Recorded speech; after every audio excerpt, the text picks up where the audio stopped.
वायुसेना के कार्यक्रम में रक्षा मंत्री राजनाथ सिंह ने एक बार फिर दहाड़ते हुए पाकिस्तान को करारा जवाब दिया। साथ ही एयर स्ट्राइक का जिक्र करते हुए एयरफोर्स के पराक्रम की भी सराहना की है।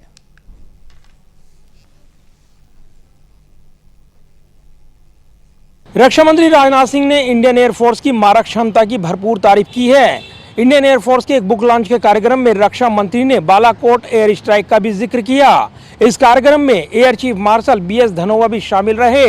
एयर चीफ बीएस धनोआ ने इस मौके पर मिग विमानों के पुराने पड़ने का जिक्र किया और कहा कि 40 साल में पुरानी कार भी बदल जाती है। दिल्ली में भारतीय वायुसेना की तरफ से आयोजित कार्यक्रम को रक्षा मंत्री राजनाथ सिंह ने संबोधित किया। रक्षा मंत्री ने कहा कि भारतीय वायुसेना तकनीकी रूप से बहुत एडवांस और ताकतवर फोर्स है। हाल ही में हमारे पड़ोस में आतंकवादियों पर की गई स्ट्राइक इस दावे का सबूत देती है। इस कार्यक्रम में air chief marshal BS Dhanoa भी मौजूद रहे। दिल्ली में आयोजित इस सेमिनार में भारतीय वायुसेना के स्वदेशीकरण योजना द्वारा रक्षा उपकरणों के स्वदेशीकरण प्रयासों शीर्षक की किताब का विमोचन किया गया। सेमिनार में लोगों को संबोधित करते हुए रक्षा मंत्री राजनाथ सिंह ने कहा कि बालाकोट एयर स्ट्राइक के बाद भारतीय वायुसेना का लोहा दुनिया भी मान रही है। कठिन हालात में जिस तरह के ऑपरेशन को अंजाम दिया गया वो काबिले तारीफ है। रक्षा मंत्री ने कहा कि वायुसेना तकनीकी रूप से उन्नत और अत्यंत शक्तिशाली बल है। हमारे पड़ोस में आतंकवादी संगठनों के खिलाफ हाल ही में की गई स्ट्राइक भारतीय सशस्त्र बलों की प्राण घातकता और प्राण घातक शक्ति तक पहुँच दिखाता है।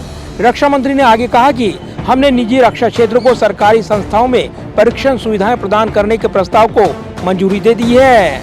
वहीं इस कार्यक्रम में वायुसेना प्रमुख बीएस धनोआ ने कहा कि हम पुराने उपकरणों को बदलने के लिए भारतीय तकनीक से बदलने का काम कर रहे हैं। बीएस धनोआ ने कहा कि हम पुराने उपकरणों को बदलने के लिए भारतीय तकनीक का इंतजार नहीं कर सकते और न ही हर रक्षा उपकरण को विदेश से आयात करना समझदारी होगी। हम वर्तमान में उन्नत पुराने हथियारों को भारतीय तकनीक से बने हथियारों से बदलने का काम कर रहे हैं। इस दौरान मिग विमानों का जिक्र करते हुए वायुसेना प्रमुख बीएस धनोआ ने कहा कि हम 44 साल पुराना मिग 21 उड़ा रहे हैं। इतनी पुरानी तो कोई कार भी नहीं चलाता। बीएस धनोआ ने कहा कि 5th जनरेशन एयरक्राफ्ट सच्चाई है। इसे हासिल करने के लिए हम युद्ध होने तक का इंतजार नहीं कर सकते।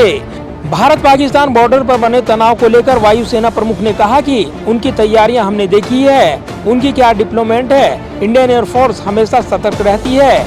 ऐसा नहीं है कि ये हो गया हम सतर्क हैं। एयर डिफेंस सिस्टम की रिस्पॉन्सिबिलिटी हमारी है तो हम हमेशा सतर्क रहते हैं। वहीं पाकिस्तान आर्मी चीफ कमर जावेद बावजा का कार्यकाल 3 साल बढ़ाने को लेकर एयर चीफ मार्शल ने कहा कि हमें नहीं पता कि उनके यहाँ क्या सिस्टम है और वो कैसे काम करता है। जाहिर है इंडियन एयरफोर्स की मारक क्षमता और बालाकोट एयर स्ट्राइक का जिक्र करने वाला रक्षा मंत्री राजनाथ सिंह का बयान ऐसे वक्त सामने आया है जब जम्मू कश्मीर में आर्टिकल 370 को हटाए जाने के बाद से पाकिस्तान की बौखलाहट बढ़ी हुई है। कैमरामैन पवन शर्मा के साथ प्रदीप कुमार, टोटल न्यूज़, दिल्ली।